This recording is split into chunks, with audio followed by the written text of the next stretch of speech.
जय हिंद साथियों, स्वागत है आपका आपके अपने YouTube channel exam review Manish पर। तो साथियों, आज हम सॉल्व करने वाले हैं उत्तर प्रदेश पुलिस कांस्टेबल का जो 19 जून 2018 को दूसरी पाली में सेकंड शिफ्ट में पेपर हुआ था, उसको हम सॉल्व करने वाले हैं। साथियों, इससे पहले वाली शिफ्टों को हमने सॉल्व करा दिया है, जाकर के चैनल पर देख सकते हैं। और जितनी भी शिफ्ट जो पूछी गई हैं यूपी पुलिस में अब तक जो प्रीवियस ईयर एग्जाम हुए हैं, उन सभी शिफ्टों को हम सॉल्व करेंगे।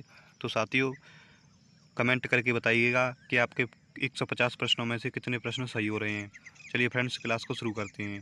देखते हैं जो प्रीवियस ईयर पेपर पूछा गया था द्वितीय पाली में, वो कौन कौन से क्वेश्चन थे। चलिए फ्रेंड्स, जो पहला क्वेश्चन था वो था a better India a better world पुस्तक के लेखक कौन है। तो साथ ही इसका जो राइट आंसर हो जाएगा वो ऑप्शन नंबर बी हो जाएगा। NR नारायण मूर्ति के द्वारा लिखी गई ये पुस्तक है a better India a better world. साथियों, इसके साथ ही साथ हमने एक सॉल्यूशन को अच्छे से कवर किया हुआ है इसमें, आप देख सकते हैं यहाँ पे। A better India a better world पुस्तक के लेखक NR नारायण मूर्ति हैं। डॉक्टर किरण बेदी भारतीय पुलिस सेवा में चयनित होने वाली प्रथम महिला अधिकारी हैं। इन्होंने इट्स ऑलवेज पॉसिबल नामक पुस्तक लिखी है। शशि थरूर भारतीय राजनीतिज्ञ जो वर्ष 2009 से केरल के तिरुवनंतपुरम से लोकसभा सांसद हैं। इनकी प्रमुख रचनाएं हैं reason of state, Nehru the invention of India आदि हैं। साथियों, ये शशि थरूर की ये पुस्तक है, ये आपके एग्जाम में बार बार देखने को मिलती है। Reason of state, the Nehru the invention of India, इसको आप ध्यान रखना। नेक्स्ट क्वेश्चन, क्वेश्चन नंबर 2 दिया है। निम्न खिलाड़ियों में से कौन 2018 का की हालिया दक्षिणी अफ्रीका ऑस्ट्रेलिया टेस्ट श्रृंखला में गेंद से छेड़छाड़ के मामले में सम्मिलित नहीं था। तो साथियों, इसका जो राइट आंसर हो जाएगा वो ऑप्शन नंबर सी हो जाएगा। टिम पेन जो हैं वो सम्मिलित नहीं थे। मार्च 2018 की दक्षिण अफ्रीका ऑस्ट्रेलिया टेस्ट श्रृंखला में गेंद से छेड़छाड़ के मामले में टिम पेन सम्मिलित नहीं थे। विकल्प में दिए गए अन्य तीनों David Warner, Steve Smith, Cameron Bancroft खिलाड़ी गेंद से छेड़छाड़ मामले में सम्मिलित थे। नेक्स्ट क्वेश्चन, क्वेश्चन नंबर 3 दिया है। फ़ारेनहाइट में जल क्वथनांक क्या होता है। तो फ़ारेनहाइट में जल क्वथनांक होता है वो ऑप्शन नंबर बी विकल्प इसका राइट आंसर हो जाएगा। 212 डिग्री फ़ारेनहाइट होता है। फ़ारेनहाइट स्केल पर जल का क्वथनांक 212 डिग्री फ़ारेनहाइट है तथा गलनांक 32 डिग्री फ़ारेनहाइट है। फ़ारेनहाइट तथा सेल्सियस स्केल में निम्न संबंध है। साथियों, फ़ारेनहाइट तथा सेल्सियस में ये निम्न संबंध होता है। आप यहाँ देख सकते हैं, ये जो दिया गया है ये फ़ारेनहाइट और डिग्री सेल्सियस में ये संबंध होता है। नेक्स्ट क्वेश्चन, क्वेश्चन नंबर 4 दिया है। निम्न में से कौन सी बागान फसल नहीं है। और ए ऑप्शन कॉफ़ी, बी चाय, सी काजू और सी डी जो है मोटे अनाज। तो साथियों, इसका जो राइट आंसर हो जाएगा वो ऑप्शन नंबर डी हो जाएगा। मोटे अनाज जो है वो बागान की फसल नहीं है। मोटे अनाज बागानी फसल नहीं है। ज्वार, बाजरा, रागी, जौ आदि मोटे अनाजों के अंतर्गत आते हैं। ध्यातव्य है कि चाय, कॉफ़ी, काजू प्रमुख बागानी फसल नकदी फसल हैं। चाय का सर्वाधिक उत्पादन असम राज्य में तथा कॉफ़ी का सर्वाधिक उत्पादन कर्नाटक में होता है। क्वेश्चन नंबर 5 दिया है। तूर दाल को अन्य किस नाम से जाना जाता है। तूर दाल को अन्य किस नाम से जाना जाता है। तो इसका राइट आंसर हो जाएगा वो अरहर के नाम से जाना जाता है। Option number A right answer है। आगे देखते हैं। अरहर का अन्य नाम तूर है। अरहर प्रोटीन का प्रमुख स्रोत है। अरहर फलीदार फसल होने के कारण मिट्टी की उर्वरता को बढ़ाने में एवं नाइट्रोजनी तत्वों की आपूर्ति में सहायक होती है। भारत दाल का सबसे बड़ा उत्पादक एवं उपभोक्ता है। ये साथियों आप ध्यान रखना, भारत जो है दाल का सबसे बड़ा उत्पादक और उपभोक्ता है। नेक्स्ट क्वेश्चन, क्वेश्चन नंबर 6 दिया है।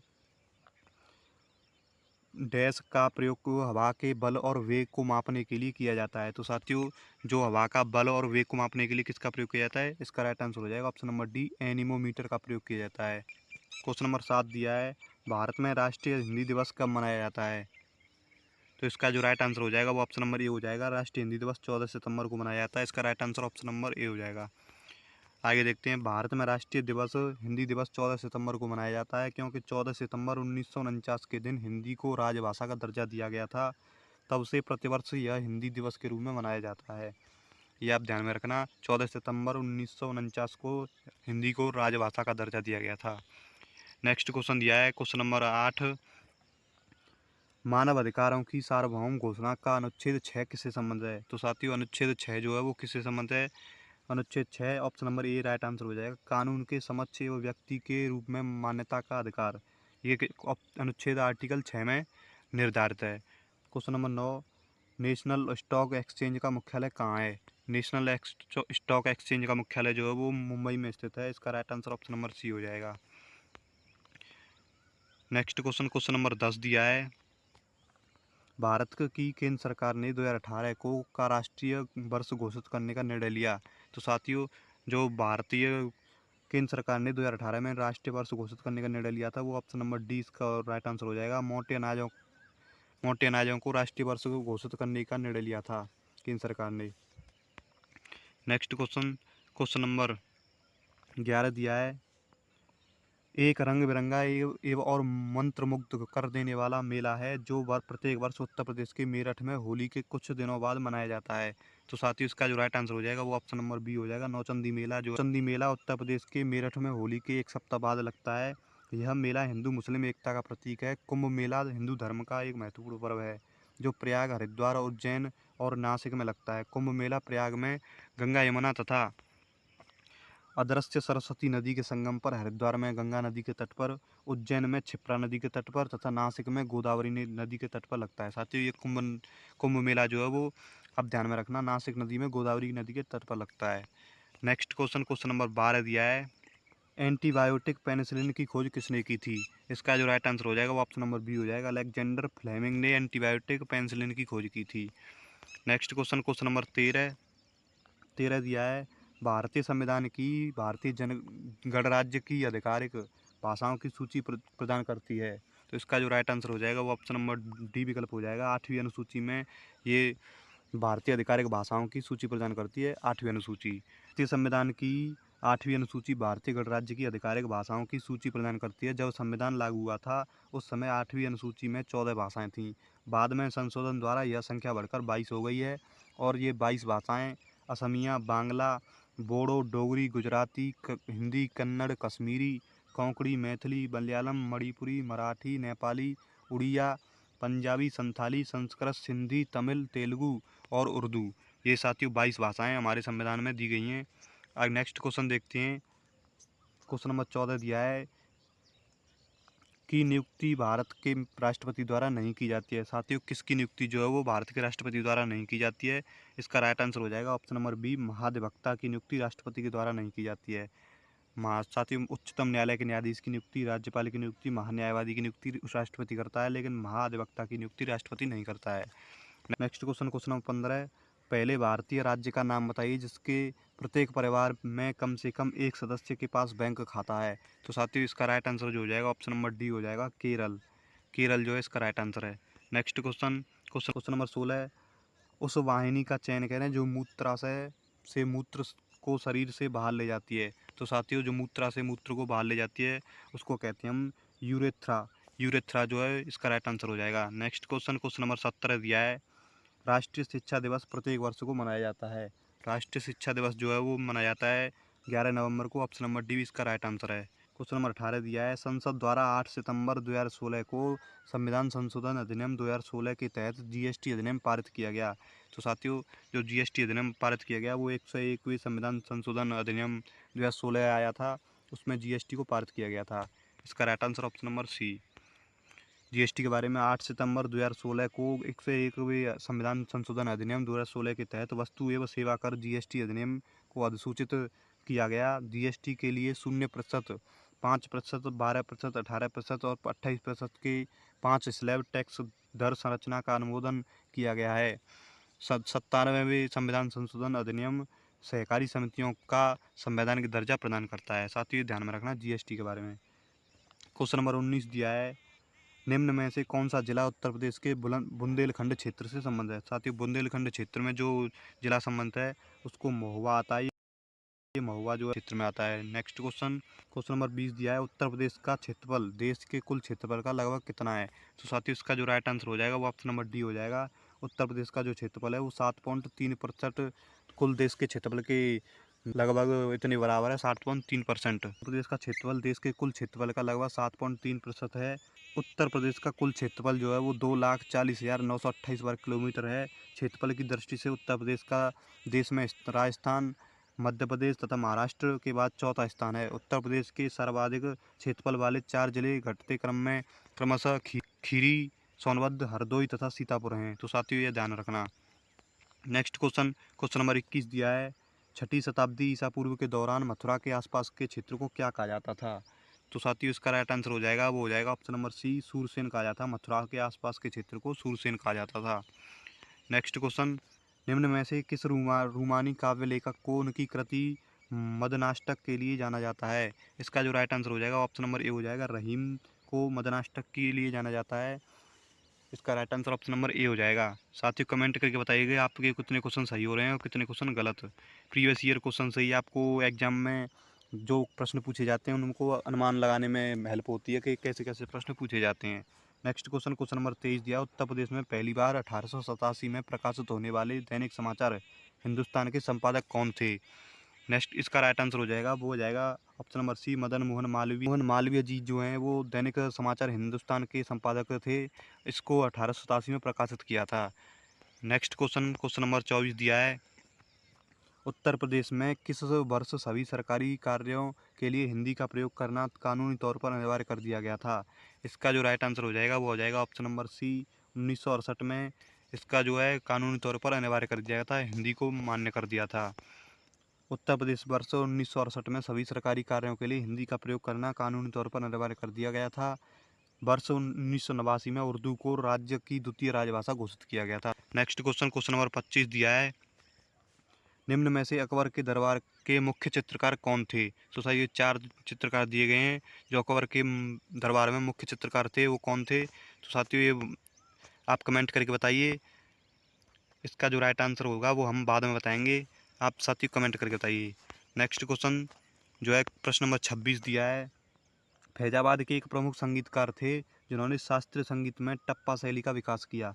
इसका जो राइट आंसर हो जाएगा ऑप्शन नंबर बी हो जाएगा, खुशी महाराज। इसके जो है वो टप्पा शैली के विकास किया था इन्होंने, खुशी महाराज। नेक्स्ट क्वेश्चन, क्वेश्चन नंबर 27 दिया है, क्वेश्चन नंबर 27, निम्नलिखित में से बुंदेलखंड का लोकप्रिय लोकगीत कौन सा है? तो साथियों बुंदेलखंड में जो लोकगीत गाया जाता है वो ऑप्शन नंबर सी बी हो जाएगा, आला, ये लोकगीत गाया जाता है। क्वेश्चन नंबर 28 दिया है, निम्न में से कौन सी नदी भारत में ब्रह्मघाट पर करनाली नदी से जुड़ती है और घाघरा नदी बन जाती है? इसका राइट आंसर हो जाएगा ऑप्शन नंबर सी हो जाएगा, शारदा नदी है जो जो घाघरा नदी बन जाती है करनाली नदी से जुड़ करके। नेक्स्ट क्वेश्चन, क्वेश्चन नंबर 29 दिया है, निम्न में से किस खनिज को पीला केक भी कहते हैं? तो साथ ही इसका राइट आंसर हो जाएगा, वो हो जाएगा ऑप्शन नंबर बी, यूरेनियम को पीला केक भी कहते हैं। नेक्स्ट क्वेश्चन, क्वेश्चन नंबर 30, निम्न में से किस विख्यात व्यक्ति ने 2018 में भारत का दूसरा सबसे बड़ा नागरिक सम्मान प्राप्त किया? इसका जो राइट आंसर हो जाएगा वो ऑप्शन नंबर ए हो जाएगा, मुफ्तबा खान। गुलाम मुफ्ता खान जो है इसके राइट आंसर हो जाएगा। नेक्स्ट क्वेश्चन, क्वेश्चन नंबर 31 दिया है, राष्ट्रीय परीक्षण एजेंसी एनटीए के पहले महानिदेशक के पद पर हाल ही में किसकी नियुक्ति हुई है? साथ ही ये करंट अफेयर 2018 का पेपर है, तो 2018 में जो जिसकी नियुक्ति हुई थी वो कौन थे? इसका राइट आंसर हो जाए option number D, Vineet Joshi जो है वो इसके महानिदेशक थे एनटीए के। नेक्स्ट क्वेश्चन, क्वेश्चन नंबर 32 दिया है, G20 की बैठक 2018 में कहाँ होगी? तो साथ ही करंट अफेयर से संबंधित था, 2018 में जो G20 की बैठक हुई थी वो option number B, Buenos Aires में हुई थी। इसका right answer option number B हो जाएगा। 13वां G20 शिखर सम्मेलन वर्ष 2018 में ब्यूनस आयर्स अर्जेंटीना में हुआ, शहर में हुआ था। वर्ष 2020 में इसके आवासीय सम्मेलन का आयोजन सऊदी अरब द्वारा किया गया।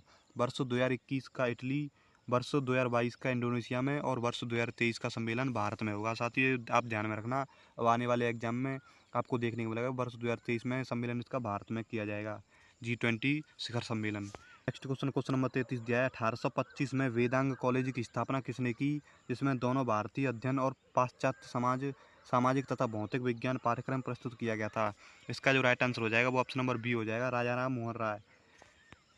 नेक्स्ट क्वेश्चन, क्वेश्चन 34 दिया है, निम्न में से किस देश को पहले सीलोन कहा जाता है? तो साथियों सीलोन जो है वो किस देश को कहा जाता है? वो ऑप्शन नंबर बी हो जाएगा, वो श्रीलंका को कहा जाता है। इसका राइट आंसर हो जाएगा, सीलोन श्रीलंका का पूर्व नाम है। ब्रिटिश शासन के दौरान श्रीलंका को सीलोन नाम से जाना जाता था। वर्तमान में श्रीलंका की विधायी राजधानी श्री जयवर्धन कोट्टे और कार्यकारी एवं न्यायिक राजधानी कोलंबो है। साथ ही ध्यान में रखना, मालदीव हिंद महासागर में स्थित एक द्वीपीय देश है। मालदीव की राजधानी माले है।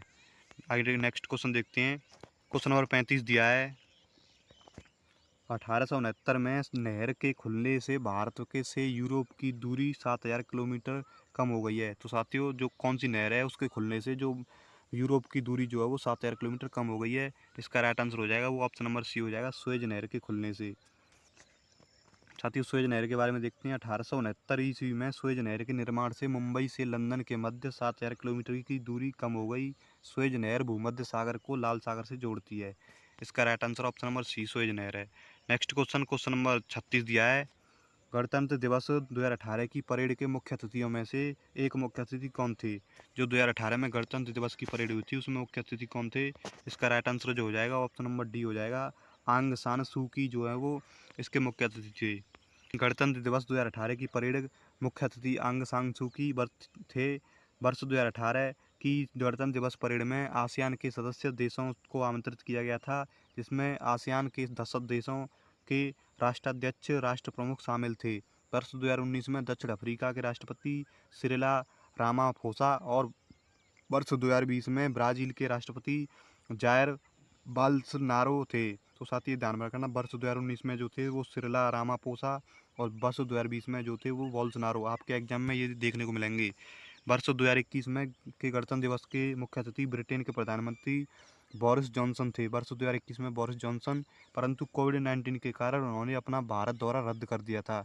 ये आप ध्यान में रखना कि वर्ष 2021 में जो भारत दौरा रद्द कर दिया था, बोरिस जॉनसन आने वाले थे लेकिन आए नहीं, क्योंकि कोविड-19 का यहाँ पे प्रभाव था। नेक्स्ट क्वेश्चन नंबर 37 दिया है।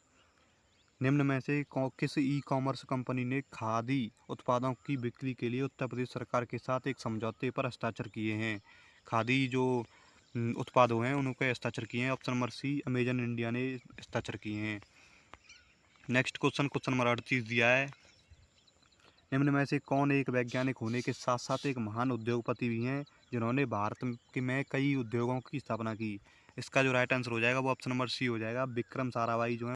विक्रम साराभाई भारत के प्रमुख वैज्ञानिक थे। इनको विज्ञान एवं अभियांत्रिकी के क्षेत्र में वर्ष 1966 में भारत सरकार द्वारा पद्म भूषण से सम्मानित किया गया था तथा 1972 में मरणोपरांत पद्म विभूषण से भी सम्मानित किया गया था।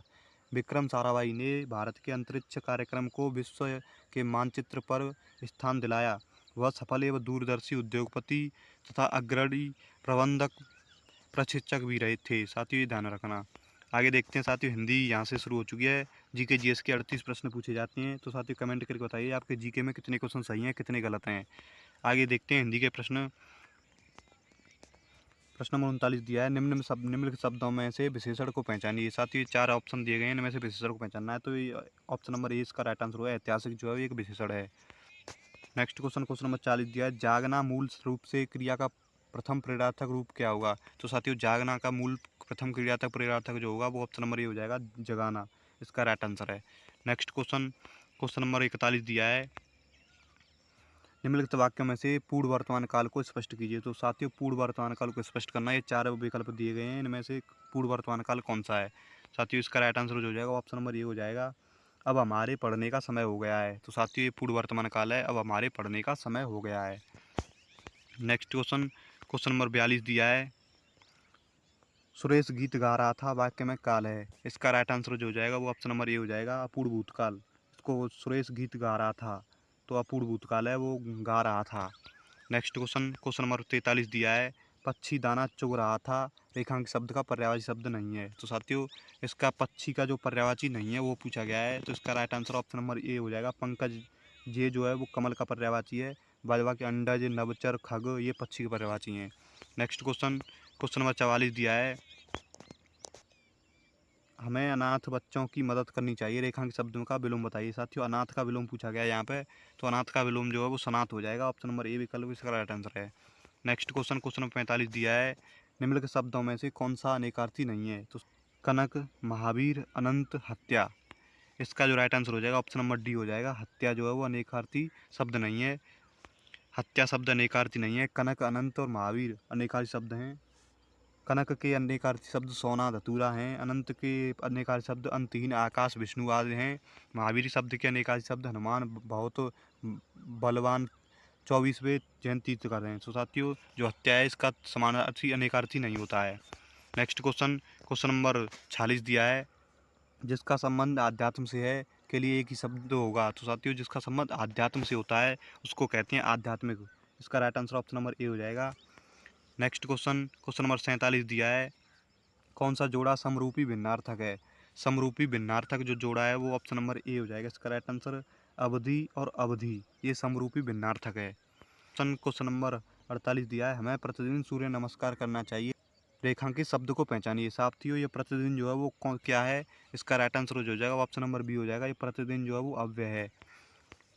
नेक्स्ट क्वेश्चन नंबर 49 दिया है, मिलाप शब्द में कौन सा प्रत्यय है? तो साथियों मिलाप शब्द में प्रत्यय पूछा गया है, तो इसमें जो ऑप्शन नंबर बी आप प्रत्यय जुड़ा हुआ है। नेक्स्ट क्वेश्चन नंबर 50 दिया है, प्रत्यय प्लस आघात का संधि रूप क्या होगा? साथियों प्रत्यय प्लस आघात का संधि रूप पूछा गया है, तो इसका right answer option number A हो जाएगा, प्रत्याघात। आगे देखते हैं, प्रश्न नंबर 51 दिया है, महोषध शब्द में संधि विच्छेद कीजिए। महोषध शब्द में जो संधि विच्छेद हो जाएगा वो हो जाएगा ऑप्शन नंबर ए, महा प्लस औषध, इसका राइट आंसर है। इसमें जो है वृद्धि संधि दी गई है। नेक्स्ट क्वेश्चन नंबर 52 दिया है, निम्नलिखित शब्दों में से तद्भव शब्द को पहचानिए। तद्भव शब्द पहचानना है, इसका राइट आंसर हो जाएगा ऑप्शन नंबर सी, ये तद्भव शब्द है, बाद बाकी ये तत्सम शब्द हैं। नेक्स्ट क्वेश्चन नंबर 53 दिया है, निम्नलिखित शब्दों में से वाक्य अशुद्ध है। साथियों अशुद्ध वाक्य को छांटना है, यहाँ में से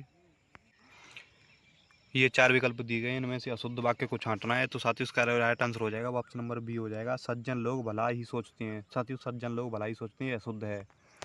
नेक्स्ट क्वेश्चन नंबर 54 दिया है, मुझे आज खाने का मन नहीं होती है। इस अशुद्ध वाक्य रूप अशुद्ध अंश को स्पष्ट कीजिए। साथियों इसमें अशुद्ध अंश को स्पष्ट करना है, मुझे आज खाने का मन नहीं होती है। तो साथियों यहाँ पर जो इसका अशुद्ध वाक्य जो है ऑप्शन नंबर ए मुझे, ऑप्शन नंबर बी आज, ऑप्शन नंबर खाने का, ऑप्शन नंबर डी मन नहीं होती। तो इसका राइट आंसर हो जाएगा मन नहीं होती, ये अशुद्ध है। यहाँ होगा मुझे आज खाने का मन नहीं होता है, मन नहीं है। तो साथियों ये इसका right answer option number D हो जाएगा। नेक्स्ट क्वेश्चन नंबर 55 दिया है, वाच्य के कितने प्रकार हैं? साथियों वाच्य जो होते हैं वो कितने प्रकार के हैं? तो वाच्य 3 प्रकार के होते हैं, इसका right answer option number A हो जाएगा। तीन प्रकार के वाच्य जो हैं वो, पहला है कृतवाच्य, दूसरा है कर्मवाच्य और तीसरा है भाववाच्य। साथियों ध्यान रखना। नेक्स्ट क्वेश्चन नंबर 56 दिया है, वाक्य को समाप्त करने के लिए जिसका प्रयोग किया जाता है उसे कहते हैं। 7 नंबर बी पूर्ण विराम। नेक्स्ट क्वेश्चन नंबर 57 दिया है, माता पिता लोहे के चने चबाकर बच्चों को पढ़ाते हैं, रेखांकित शब्द का मुहावरा स्पष्ट कीजिए। साथियों लोहे के चने चबाकर, इसका मुहावरे का शब्द स्पष्ट करना है, इसका राइट आंसर हो जाएगा ऑप्शन नंबर ए, बहुत कठिनाई झेलना। नेक्स्ट क्वेश्चन नंबर 58 दिया है, कहाँ राजा भोज कहाँ गंगू तेली लोकोक्ति का अर्थ होगा। साथियों इस कहाँ राजा भोज कहाँ गंगू तेली, तो इसका राइट आंसर हो जाएगा ऑप्शन नंबर ए, विशिष्ट और सामान्य व्यक्ति की तुलना, इसका राइट आंसर है। नेक्स्ट क्वेश्चन नंबर 59 दिया है, जहाँ एक ही वर्ड की बार बार आवृत्ति होती है वहाँ अलंकार होता है। साथियों इसका राइट आंसर हो जाएगा ऑप्शन नंबर बी, अनुप्रास अलंकार होता है जहाँ एक ही वर्ड की बार बार आवृत्ति होती है। नेक्स्ट क्वेश्चन नंबर 60 दिया है, जो मात्रिक सम छंद है, प्रत्येक चढ़ में 16 मात्राएं होती हैं, उसे कहते हैं। साथियों उसको क्या कहते हैं जिसके प्रत्येक चढ़ में 16 मात्राएं होती हैं और जो मात्रिक सम मात्रिक छंद है, इसका राइट आंसर हो जाएगा चौपाई कहते हैं इसको, ऑप्शन नंबर ए विकल्प इसका राइट आंसर है। नेक्स्ट क्वेश्चन नंबर 61 दिया है, भीष्म पितामह ने आजीवन शादी न करने का प्रण लिया था, रेखा के शब्द का समास होगा। तो साथियों आजीवन जो है इसमें समास पूछा गया है, आजीवन में कौन सा समास है, तो इसका राइट आंसर हो जाएगा अव्ययीभाव समास है इसमें। नेक्स्ट क्वेश्चन नंबर 62 दिया है, करोड़ रस का स्थायी भाव होगा। साथियों करोड़ रस का स्थायी भाव जो होता है वो ऑप्शन नंबर बी इसका राइट आंसर हो जाएगा, शोक जो है वो करोड़ रस का स्थायी भाव होता है। नेक्स्ट क्वेश्चन नंबर 63 दिया है, वर्णों के समुदाय को कहते हैं। साथियों वर्णों के समुदाय को क्या कहते हैं, उसको हम वर्णमाला कहते हैं, वर्णों के समुदाय को, इसका right answer option number A हो जाएगा। नेक्स्ट क्वेश्चन नंबर 64 दिया है, निम्नलिखित शब्दों में से स्त्रीलिंग शब्द को पहचानिए। साथियों 4 शब्द दिए गए हैं, इसमें से स्त्रीलिंग शब्द को पहचाना, संसार, गौरव, समुदाय और अश्वनी। तो उसका राइट आंसर हो जाएगा option number D, Ashwani. Ashwani जो है वो स्त्रीलिंग है, बाद बाकी सभी जो पुल्लिंग है। नेक्स्ट क्वेश्चन नंबर 65 दिया है, निम्न में से कौन सा जोड़ा सही नहीं है। साथियों इसका जो जोड़ा पूछा गया है जोड़ा सही नहीं है, तो ऑप्शन नंबर बी विकल्प जो है इसका सही नहीं है, डिविया और डिविएं, डिविएं नहीं होता डिवियाँ होती हैं, इसका right answer option number B हो जाएगा। नेक्स्ट क्वेश्चन नंबर 66 दिया है, निम्नलिखित वाक्यों में से संबंध कारक वाले वाक्य को पहचानिए। साथियों संबंध कारक वाले वाक्य को पहचानना है, तो इसका राइट आंसर हो जाएगा ऑप्शन नंबर बी, राधा का कुत्ता बहुत तेज दौड़ता है, इसका राइट आंसर हो जाएगा। नेक्स्ट क्वेश्चन नंबर साथियों ये 67 से 71 तक ये 5 प्रश्न दिए गए हैं। ये गद्यांश से प्रश्न पूछे जाते हैं। ये साथियों मानव रविन्द्रनाथ टैगोर के ऊपर ये गद्यांश दिया गया है। आप देख सकते हैं इस गद्यांश को और साथ ही साथ इसके प्रश्नों को देखते हैं। गद्यांश से बहुत ही सिंपल क्वेश्चन पूछे जाते हैं। साथियों देखते 67 में दिया गया है जनगण मन राष्ट्रगान के रचनाकार हैं। तो साथियों इसमें जो रविन्द्रनाथ टैगोर के ऊपर ये गद्यांश है और वैसे भी ये रविन्द्रनाथ टैगोर ने ही इसकी रचना की है। तो इसका right answer option number A हो जाएगा। नेक्स्ट क्वेश्चन नंबर 68 दिया है नाइटहुड की उपाधि रविन्द्रनाथ टैगोर ने क्यों लौटाई। तो साथियों नाइटहुड की उपाधि जो लौटाई थी वो option number B Jallianwala Bagh हत्याकांड के विरोध में लौटाई थी। इसका right answer option number B. वर्ष 2019 में हुए जलियांवाला बाग हत्याकांड की रविन्द्रनाथ टैगोर ने भरपूर निंदा की तथा नाइटहुड की उपाधि लौटा दी। नेक्स्ट क्वेश्चन नंबर 69 दिया है रविन्द्रनाथ टैगोर की कौन सी रचना को नोबेल पुरस्कार प्राप्त हुआ। साथियों रविन्द्रनाथ टैगोर की जो रचना है वो गीतांजलि रचना है। इस पर जो है नोबेल पुरस्कार मिल चुका है रविन्द्रनाथ टैगोर जी को। और साथ ही ये जो नोबेल पुरस्कार मिला था वो वर्ष 1913 में इनको दिया गया था। नेक्स्ट क्वेश्चन नंबर 70 दिया है रविन्द्रनाथ टैगोर का जन्म कब और कहाँ हुआ था। साथियों रविन्द्रनाथ टैगोर का जन्म जो हुआ था वो ऑप्शन नंबर ए 7 मई 1861 को कलकत्ता में हुआ था। क्वेश्चन नंबर 71 दिया है उनके माता पिता कौन से समाज के नेता थे। साथियों जो रविन्द्रनाथ टैगोर के पिता जो हैं वो ब्रह्म समाज के नेता थे। इसका राइट ऑप्शन नंबर ए हो जाएगा। साथियों ये गद्यांश के प्रश्न हो चुके हैं। अब क्वेश्चन नंबर 72 दिया है निम्नलिखित कवियों में से गांधी जी ने किस कवि को राष्ट्रकवि का सम्मान दिया। साथियों जो गांधी जी ने राष्ट्रकवि का सम्मान किसे दिया था वो मैत्रेय गुप्त जी को दिया था। ऑप्शन नंबर सी विकल्प इसका राइट आंसर है। नेक्स्ट क्वेश्चन नंबर 73 दिया है देवदास उपन्यास पर 3 बार फिल्म बन चुकी है उपन्यासकार का नाम बताइए। साथियों देवदास जो उपन्यास लिखा है वो ऑप्शन नंबर बी विकल्प हो जाएगा। वो शरत चंद्र चट्टोपाध्याय जी का ये उपन्यास है। इसका right answer option number B. साथियों देवदास के उपन्यासकार शरतचंद्र चट्टोपाध्याय हैं। प्रेमचंद जी की प्रमुख रचनाएं गोदान सेवा सदन प्रेमाश्रय निर्मला रंगभूमि कर्मभूमि कायाकल्प गबन मंगलसूत्र आदि। धर्मवीर भारती की प्रमुख रचनाएं गुनाहों का देवता कनुप्रिया आदि। आचार्य रामचंद्र शुक्ल की प्रमुख रचनाएं हिंदी के साहित्य का इतिहास जायसी ग्रंथावली तुलसीदास सूरदास चिंतामणि रसमीमांसा त्रिवेणी आदि हैं। साथियों ध्यान रखना। नेक्स्ट क्वेश्चन दिया है क्वेश्चन नंबर 74 कामायनी की रचयिता कौन है। कामायनी की जो रचयिता है वो ऑप्शन नंबर ए हो जाएगा जयशंकर प्रसाद जी द्वारा ये रचित की गई है कामायनी रचना। साथियों जो जयशंकर प्रसाद की प्रमुख रचनाएं हैं झरना आंसू लहर प्रेम पथिक कानन कुसुम आदि। सूर्यकांत त्रिपाठी ने की अनामिका परमिल गीतिका अपरा तुलसीदास जूही की कली अणिमा आदि। महादेवी वर्मा की प्रमुख रचनाएं निहार यामा अतीत के चलचित्र अबला और सबला स्मृति की रेखाएं आदि। साथियों सुमित्रानंद पंत की प्रमुख रचनाएं जो युगांत युगवाणी वीणा गुंजन युगपथ लोकायतन और ज्योत्सना आदि। साथियों ध्यान रखना। नेक्स्ट क्वेश्चन नंबर 75 दिया है कौन सी रचना तुलसीदास की नहीं है। साथियों ये जो तुलसीदास की रचना नहीं है वो ऑप्शन नंबर डी जो हो जाएगा वो यामा जो है महादेवी वर्मा की रचना है। इसका right answer option number D हो जाएगा। आप कमेंट करके बताइए 37 में से आपके हिंदी के कितने प्रश्न सही हैं। साथियों अब तक हमने 75 क्वेश्चन करा दिए हैं जीके जीएस और हिंदी के। आप कमेंट करके बताइए कि आपके कितने क्वेश्चन सही हुए हैं। आगे देख सकते हैं यहाँ पे संख्यात्मक या मानसिक योग्यता के क्वेश्चन शुरू हो चुके हैं। जब हम टेलीग्राम पर अपलोड कर रहे हैं आप वहाँ से जाकर के इस पीडीएफ को लगा सकते हैं। इसमें हमने सॉल्यूशन को अच्छे से कवर किया हुआ है और साथ ही साथ इसके आंसर को दिया है। साथ ही इसको पीडीएफ को आप लगा सकते हैं। आप देख सकते हैं यहाँ पे सभी सॉल्यूशन को कवर किया गया है अच्छे से। आप समझ सकते हैं और आगे आप अपने आप लगा सकते हैं। आप कमेंट करके बताइएगा कि आपके कितने क्वेश्चन सही हैं। तो चलिए फ्रेंड्स क्लास को यहीं ऑफ करते हैं। अगर वीडियो पसंद आई हो तो चैनल को सब्सक्राइब कीजिए एंड वीडियो को लाइक कीजिए और ज़्यादा से ज़्यादा शेयर कीजिए। चलिए फ्रेंड्स मिलते हैं नेक्स्ट वीडियो में। तब तक के लिए जय हिंद जय भारत।